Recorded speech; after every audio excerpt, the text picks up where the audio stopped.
that the high sign? Okay, thank you. So before we get started, I just want to make sure that everyone is aware that there is simultaneous Spanish interpretation happening on the Mi Salud Mi Charco Facebook page, and additional information is available on ecemergency.org or garfield-county.com. You can check out those websites for additional information. So on behalf of myself, Commissioner Jeannie McQueenie, and my fellow commissioners, Kathy Chandler-Henry and Matt Scher, we just want to thank you all for being here. Thank you for all that you're doing, and really for the manner in which you're doing it. We're so grateful for all the people and the agencies that are working so hard to protect our communities.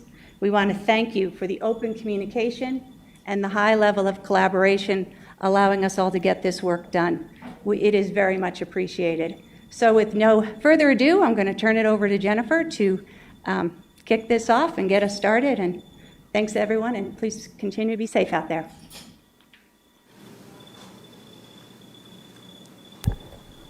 Thank you very much, Commissioner. Again, welcome. My name is Jennifer Mislivy. I'm the Public Information Officer for the Grizzly Creek Fire. Again, we have a very informative community meeting for everybody.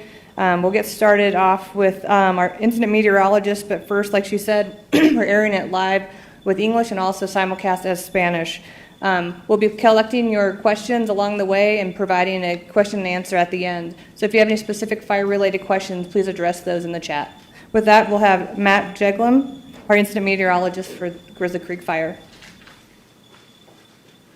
Good evening. Yeah, my name is Matt Jeglum. I'm the incident meteorologist on the Grizzly Creek Fire.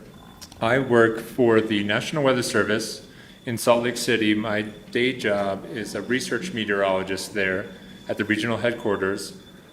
And so me and other incident meteorologists like myself get deployed to fires all over the western United States. There's 75 of us in the program, and right now there are a lot of us that are out in the field, including in California. Now, why do we need meteorologists on fires? There's something called the wildland fire triangle, and it's essentially a triangle that the three sides are the pillars of what makes a wildland fire behave in a certain way. And those three pillars are fuels, weather, and topography or terrain. And now the terrain doesn't move, at least not on any scale that we care about. Maybe if you're talking about a few million years, it'll change, but it's fuels and weather that are the main things that are changing on a daily, weekly, yearly basis that are going to influence fire. Now, the weather is obviously influenced by the weather, but the fuels themselves are actually influenced by the weather. So when it comes to making good predictions of future fire behavior at any scale, either whether it's the next hour, the next day, the next month, having good weather information is critical. And so in my job on this fire, I generally am looking out 1 to 2 weeks at the most, using various weather models, observations, satellites, radars. We can install some of our own weather stations that are available for deployment nationally on fires. And we use all that information to put together a weather briefing for the leadership of the fire. Now, for the Grizzly Creek Fire in particular, today was a pretty exciting day. We had a lot of thunderstorm activity in the vicinity of the fire, had some lightning, some gusty winds, some pretty heavy rain by recent standards, although by the normal standards that you guys have in this part of the world, probably wasn't that impressive. And thankfully, this is the last day that we're going to see thunderstorms for a few days. Tomorrow's looking drier. Saturday's looking dry as well. Sunday, the thunderstorm potential starts ticking up a little bit, but starting on Monday and going into next week is when things start to get pretty interesting, especially in the vicinity of the Grizzly Creek Fire, because this really big high pressure that's been sitting over the western United States and been providing really hot temperatures to almost the entirety of the western U.S. is going to be shifting a little bit east. So it's been really hot, it's going to stay hot, but as that ridge shifts east, it's going to open the door for the typical monsoonal moisture that provides for the thunderstorm activity in Colorado in the summer. And so that's generally encouraging. By the middle of next week, we'll be having quite a bit more moisture in the atmosphere, and so we could get a lot more rain onto the fire to help tamp it down. The flip side of that is that the potential for higher rainfall amounts to cause rocks and dirt to start moving in the more extreme terrain of Glenwood Canyon. But obviously I'll be keeping an eye on that as we get closer in time. That's basically all I had for the weather and what I do on the fire. So any questions that come in, I'd be happy to answer later on. Thank you.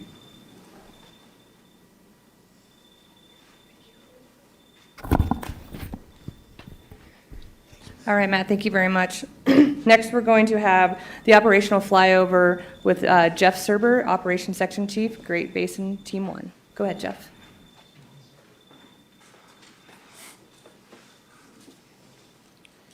Good evening. So for today, it was a much better day for firefighting than a lot of the ones we've had in the past. When we got here, we had red flag days, red flag warnings for wind, temperature, relative humidity. Everything was pretty wild and things were running everywhere.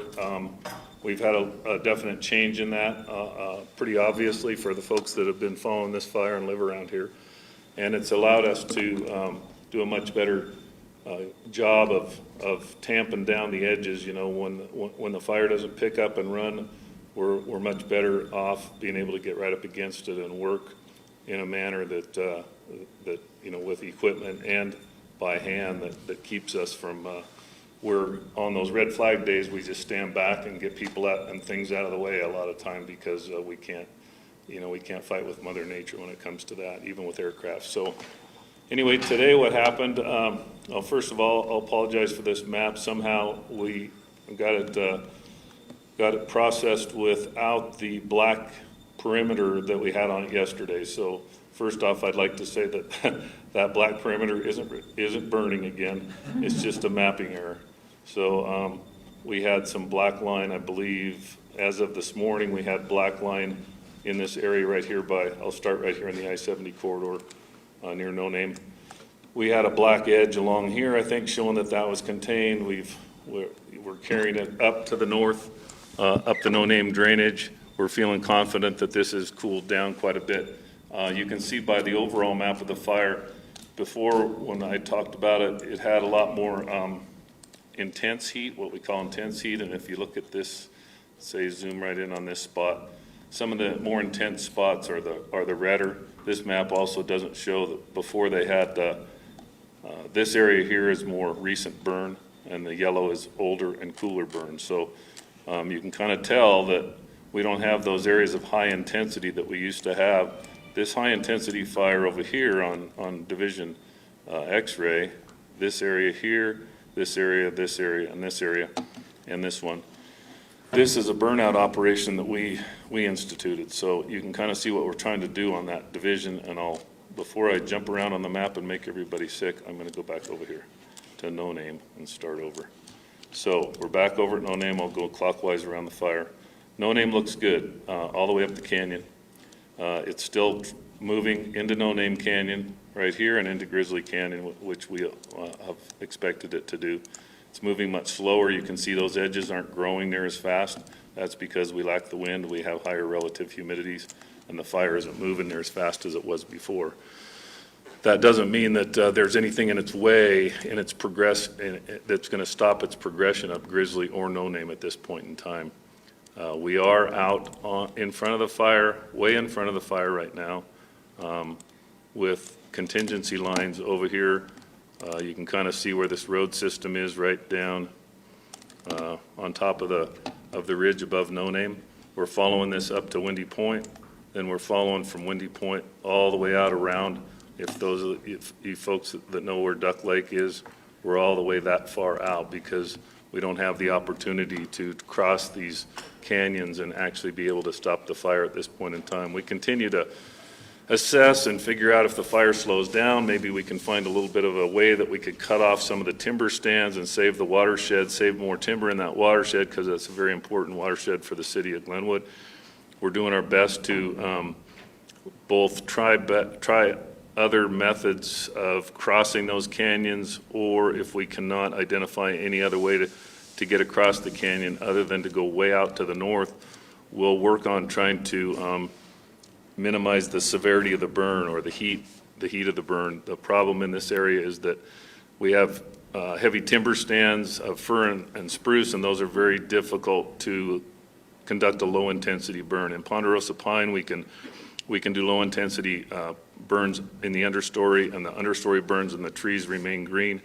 In spruce fir, like this is in here, it has ladder fuel. Those, as you know, the spruce and fir a lot of time grow with limbs all the way down to the ground. And pretty much what happens is the ground fire will creep underneath them and take out one tree, then takes out two trees, and then pretty soon the whole stand of trees is on fire. So it's very difficult to do any kind of burn, whether it be natural burn or our own burns, to try to limit the severity that ends up being complementary. It usually ends up taking out a whole stand of trees. So we'll do our best to hold down the severity of that burn, but no promises because of the fuel type. These two pockets in here are being cut off right now. This is our division Tango. You can see where Coffee Pot Spring is there. We've come across in front of this fire. We're coming across here in front of the fire. We have people along the edge of the fire where it comes up out of the trees, working on those edges to put them out so it doesn't continue up, but we're also building contingency line below Coffee Pot Road, which is this white line right up there. So we're moving across. We're having a lot of success out on the north end. I believe this map should have indicated, like I say, I apologize for an old perimeter. This from Coffee Pot Springs all the way back to I-70 on tomorrow's map should be a black line, which means we feel comfortable that that's not going to escape. And that should be reflected on tomorrow's map. So through a lot of good work of all those folks that have been in there, walking up and down that steep country from I-70 up towards Coffee Pot, walking down, the equipment, everything that's been in there, we've been able to turn that line black on tomorrow's map. Moving over to Bear Ranch, we conducted this burn right here night before last, and then we've constructed a dozer line that drops off the ridge, comes down above the structures in the top of Spruce Creek, and this is all burned off. This has been burned off, and then today we were burning up onto what the crews are calling Ike Ridge, which is the ridge between the main Bear Ranch over here where the pointer is, and the other Bear Ranch improvements that are in Spruce Creek Canyon. So they were able to carry fire all the way around a previously constructed road. I believe it might be this road right here that you can see that crosses the top.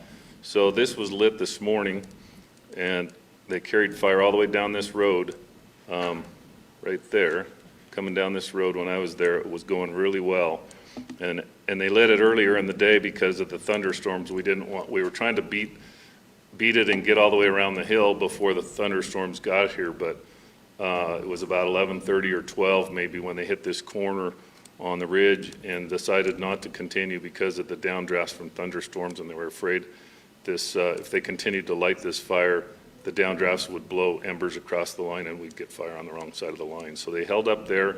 This is all holding really nice, so we pretty much have, it's not a contained line, but you'll see on tomorrow's map that from this point where it crosses the ridge all the way back to where that fire, let me zoom out here, all the way from this point on the ridge, all the way back through here and over to this burnout operation should be fairly secure by tomorrow. We still have a little piece of right in here that needs to be burned out, and you might see a little bit more smoke from a burnout either this afternoon, this evening, tomorrow, whenever the weather conditions are right to keep that fire on the side of the line that we want it to be on. So that's what those folks are all doing in that Bear Ranch area right now. When you pop out up here on top, we still have a large complement of people on what we call our Division Zulu. That's this whole southern portion of the fire up on top. And it hasn't been moving, as you can see. It's pretty much stable up there, and they're just working direct right up against the edge. They didn't use very many helicopters today. They haven't needed a lot of water support. They do have water sources up there that they can fill engines out of and transport water around and put out hose lays and just pretty much spray water and cool all that down. So that edge of the fire is coming along real well, real good. And last but not least, we have our Division Alpha. So to try to explain this a little bit better, this is important for especially for the folks in Glenwood. Can't get that to spin today. There we go. So let's come back this way. So right here, here's the main I-70 corridor. We're looking north and east. And right in this location about here, there's a power pole that a lot of people might know where it is. When you're on I-70, you can look up and see this power pole that's right up on the top for a power line that just kind of one of those amazing power lines that just goes almost straight up the hill. So right from that power pole all the way back over here to a dozer line that we've constructed out of this aspen patch is Division Alpha. What we've done is we've created a contingency line that goes all the way down to Glenwood behind the houses. It's a Boy Scout, partially a Boy Scout trail, I understand, partially dozer line, partially existing roads, a lot of different fire breaks, I guess you'd call them, are being used in the event we need to use them, but we don't want to use them. So what we're doing in here right now is we laid a bunch more retardant on this piece of line using helicopters and the portable retardant base that's down on the highway. And we continue to put retardant in there. We had a infrared flight today that I haven't actually seen yet, but what we had was a flight that'll show where the heat sources are on the edge. Up on the right-hand side of the screen, upper right, we got bulldozers in there and started working down this edge into this side slope road right here that goes through the middle of that burn right there. So what we've done is we're dropping equipment down into that. People feel that that's cool enough to do so safely, working right along the edge of the burn. There's a lot of that that's already cold, so we're just working along the edge, checking inside the oak brush to make sure there's no spot fires that were spots that thrown 4 or 5 days ago that continue to smolder. We have to go out into the green brush and look for that kind of stuff to make sure that when we build the line, we either incorporate those spots into the line or we take care of the spots independently.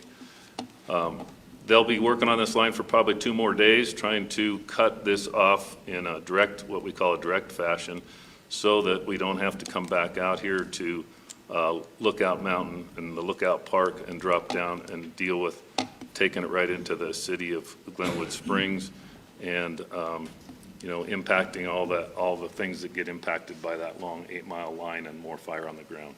So that's pretty much what we're doing on Alpha. Hopefully we'll be successful there and we won't need to use that contingency line. We also have, like I said before, we have a group called the Structure IA group that is available to do initial attack in an area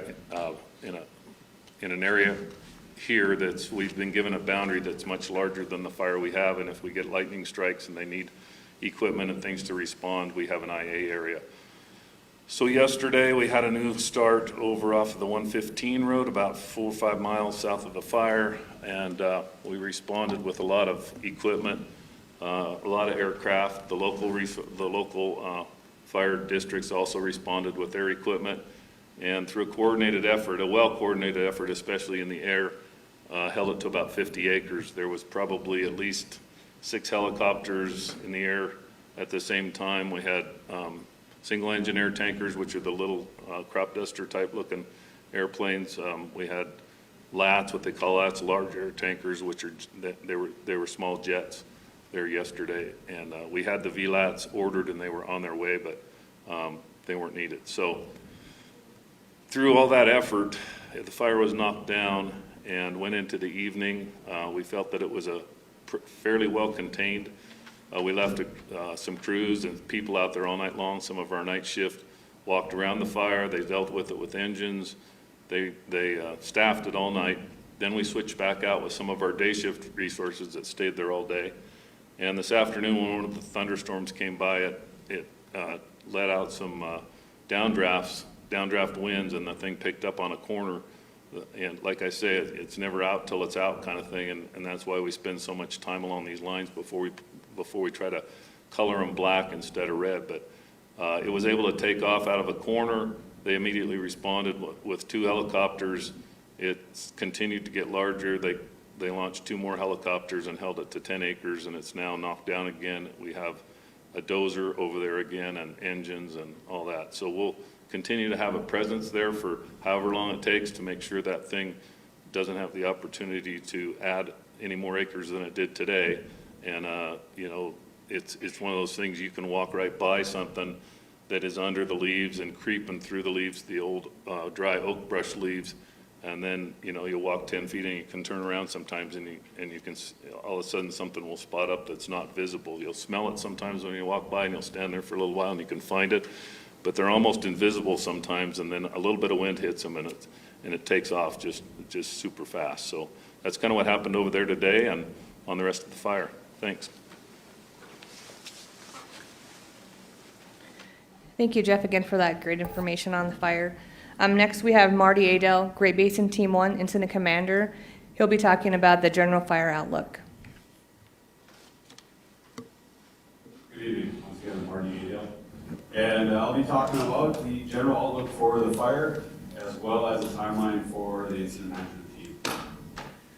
As everybody's probably seen on the news, I've been nationally getting very busy regarding wildfires. California, Oregon, Nevada, Idaho all increased their fire activity in the past several days due to a tremendous amount of lightning and dry conditions that obviously you have here in Colorado.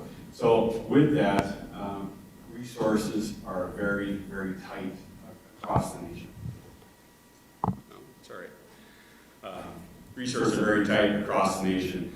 We are working hand in hand, not only with the dispatchers in the area, in the state, also with multiple fires, also in Colorado, to share the resources, a little bit of lend and lease. If we have a hotshot crew or aircraft that we can lend them for a couple days to knock something out, then they'll give it back. We're doing a tremendous amount of coordination along those lines.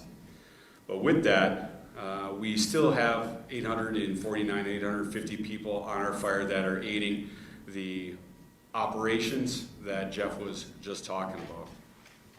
So that's going pretty well. As of right now, we've caught a couple breaks with some of the weather that we had and the tremendous amount of work.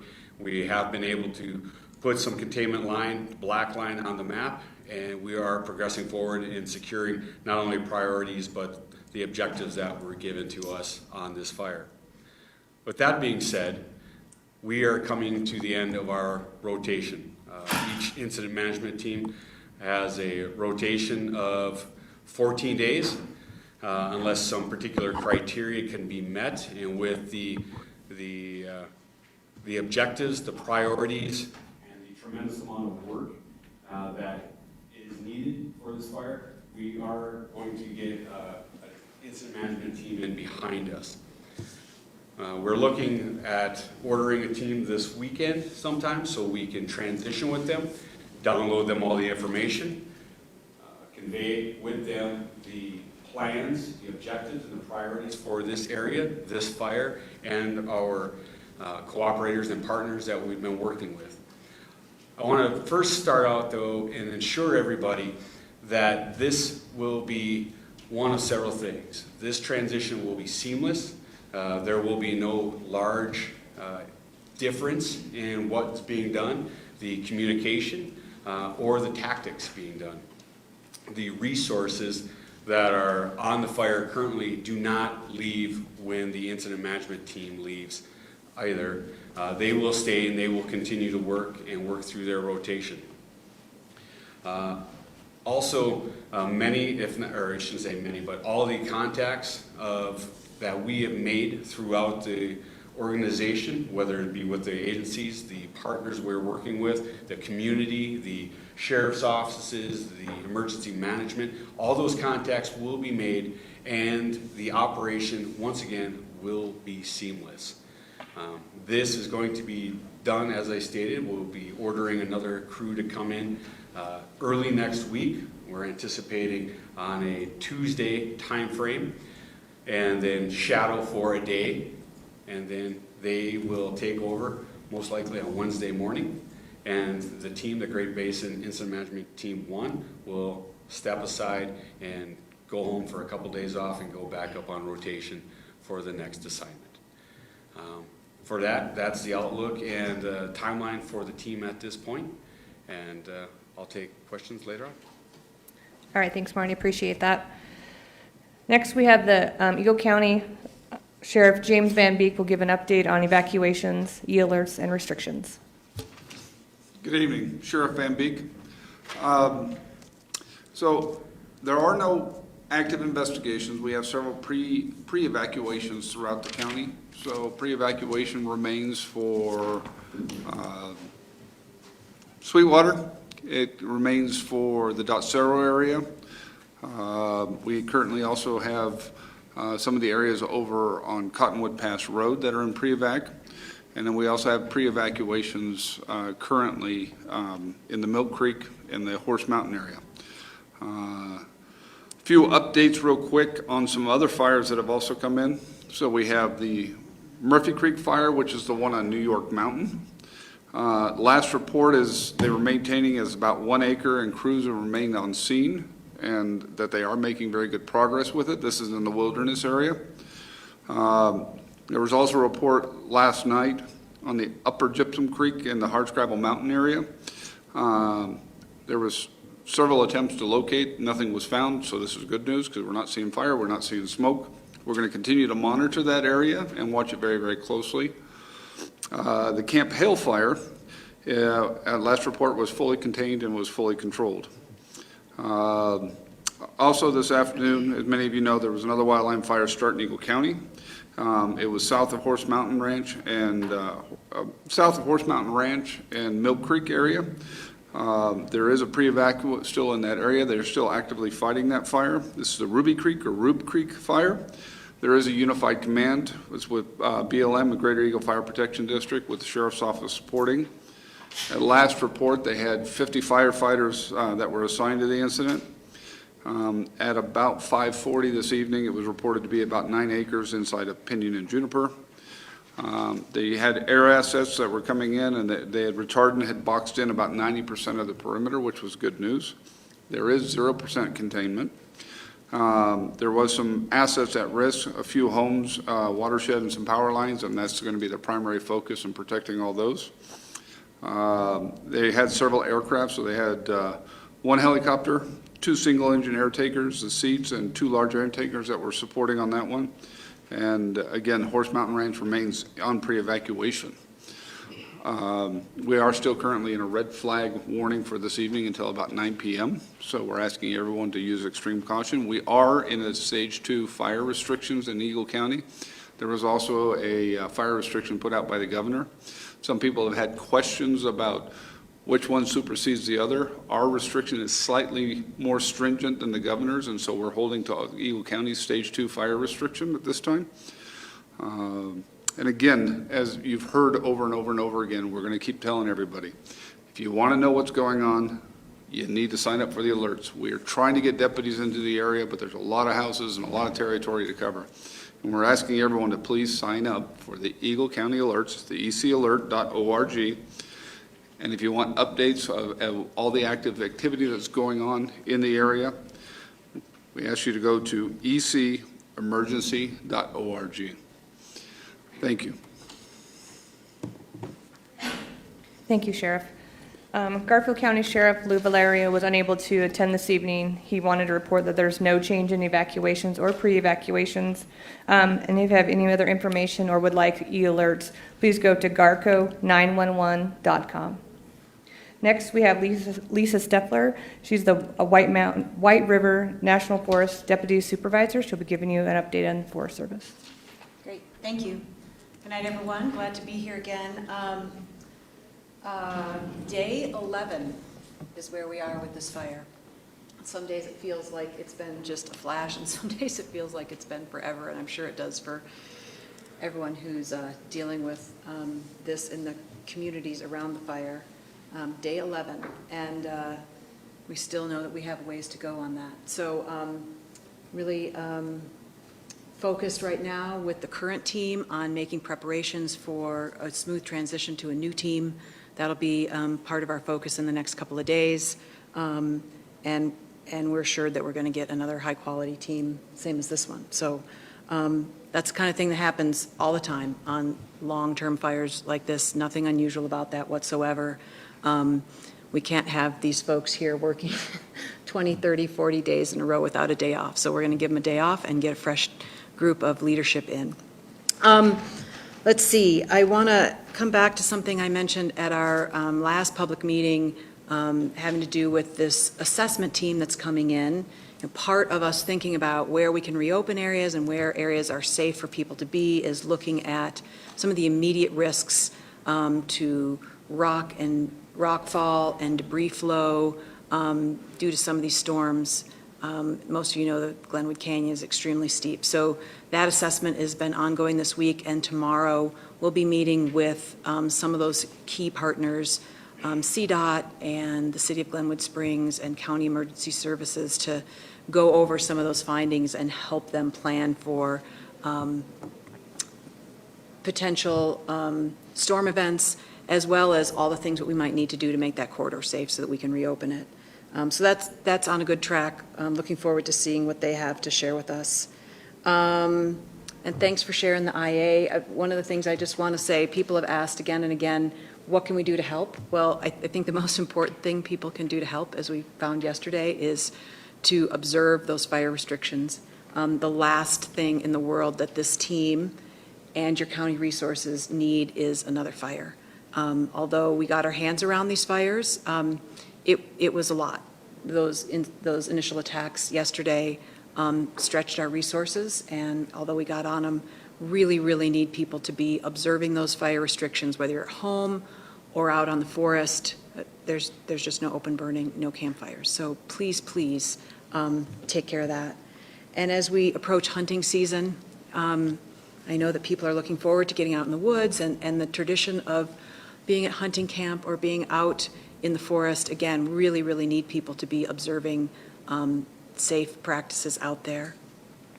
And I'll touch really briefly on I-70 again, because of course that's on people's minds. Just as we've been saying this week, we're again going through all those different steps that need to happen to help make that safe to reopen, both safe for the firefighters and the CDOT crews that are working in there, as well as motorists and people traveling in there. So more information on that as we get closer to a decision there. But I would say that this work that the team has been doing and some of this assessment about safety and debris flow is going to be really important to that.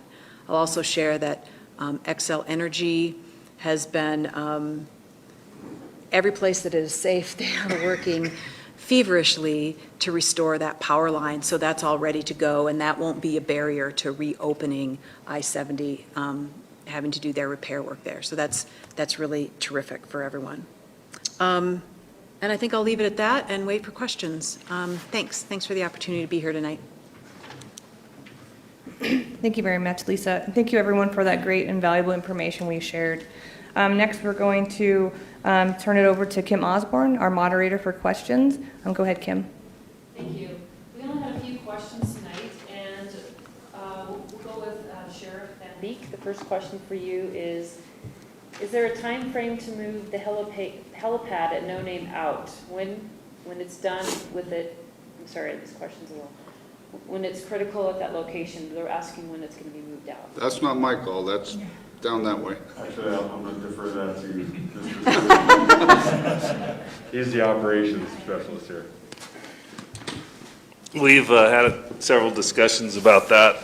Normally what happens is we order there's an ordering process for the amount of retardant we think we'll use. Those bins are big. Sometimes you end up with a little more than you need, and what we are going to do with that excess is to continue to hit that division alpha that I described, which is right above that portable retardant base on the south side, because there's persistent smokes. I just heard about one when I was driving to this meeting that pop up whenever we get a little bit of breeze blowing on that section of line. It's an oak brush that's partially burned. There's been a hesitancy to walk down into that with fire personnel and put people in danger of having to run uphill to try to get away from something that they can't see below them. That oak brush is extremely tall, and we don't want to do that. So what we're doing instead is to lay a lot of retardant on that piece of line in order to try to settle that the bit of heat that's left in there, so that we can send personnel down in there, whether it be whether it be equipment, whether it be single individuals that walk down in there, but that's what we're doing with that retardant. And I would expect, in the conversations we've had, that maybe by the end of the day tomorrow, that would be starting to get wrapped up and moved. Okay, I'll have another couple more questions for you since you're there. Thanks, Jeff. So it's officially at 4%, but do we have an idea as a ballpark figure what containment will show tomorrow after the black line is installed? I'm a lousy statistician, and I'm a lousy at judging. I don't want to put off your question. If you look at the fire map, which I don't have a mouse to actually, if you can pull that map back down, yeah, that's fine. You can see the amount of perimeter on that map compared to the length of the fire. Let's say that fire, just throw it out there. I don't know what the length of the fire is, 20 miles maybe more. But anyway, you can see that perimeter goes in and out all over the place. And we've had fires that are 150 miles of perimeter and they're 20 miles long. So what happens is we put effort into that containment on the fire, and we may end up with 10 miles, which is quite a bit, 10 or 20 miles of contained line that a lot of effort has gone to by a lot of people, and it only shows up as being like 10% or 5%, and it's kind of for us, it's kind of like, wow, that's a lot of effort for only showing that much containment on. And so we have that same feeling sometimes. It's like, really, all the time we've been here and all the effort we've put in only shows 15% containment. It's because there's so much perimeter on that fire. What typically happens is we are conservative about showing something as contained because of, as an example, yesterday's fire sneaking out today. So we like to see 24 to 48 hours at least of no heat along the line when we have our IR flights, before we start saying, we're pretty sure this isn't going to escape. What happens when we first get here is that 24 to 48 hours, it takes quite a while for us to get in place, and then once we feel like we've taken action on a piece of line, it then takes 24 to 48 hours from the time we take the action to say, okay, we're confident. So there's a lag period from the time we get to the fire and get started until that containment starts to show, and then it increases dramatically, typically in a shorter period of time. So you're going to see that containment go up. I'll throw a number out there, maybe 10% tomorrow. I don't know. I do know that we're adding quite a bit of black perimeter to that fire tomorrow. I've kind of been involved in figuring out what the folks out there feel is ready to be turned black, as we call it, just that perimeter that we turn black, and that's going to be a sizable increase from what we had before. I got a couple more for you. You made a comment that you said when you drop equipment in, such as bulldozers, how do you do that? So maybe explain. Oh, okay. Did I use that term? Drop? Okay. Sorry about that. The folks out here on the power line drop a lot of stuff. I'm amazed at what they lift with their helicopters and put up there to rebuild the power lines. But I probably used it in reference to Division Alpha, where we're building downhill line into the oak brush. We've had bulldozers up there on top along the south side for days now, and what they're doing is that is downhill line construction dropping off towards the river canyon. And if I said drop, I meant downhill, dropping downhill. That's probably how I meant it. But I had another question today about bulldozers and the use of bulldozers as compared with hand crews and that kind of thing. Bulldozers are much more efficient. They build a wider line a lot faster than people with chainsaws can do. So we tend to use heavy equipment in order to get line in faster, that's wider, more defendable, and that allows us to burn off of it when we need to, or just have a wider section of mineral soil, what we call mineral soil, where all the burnable material is gone off that surface so that the fire can't creep through and get started on the other side. If you build a hand line that's only 2 or 3 feet wide and there's a root that catches on fire and works its way underground, it can pop up on the other side, and then you have fire on the wrong side of the line. If you use a bulldozer that digs, or at least makes a lot wider line, there's a lot less chance that those kinds of escape fires will happen. Okay.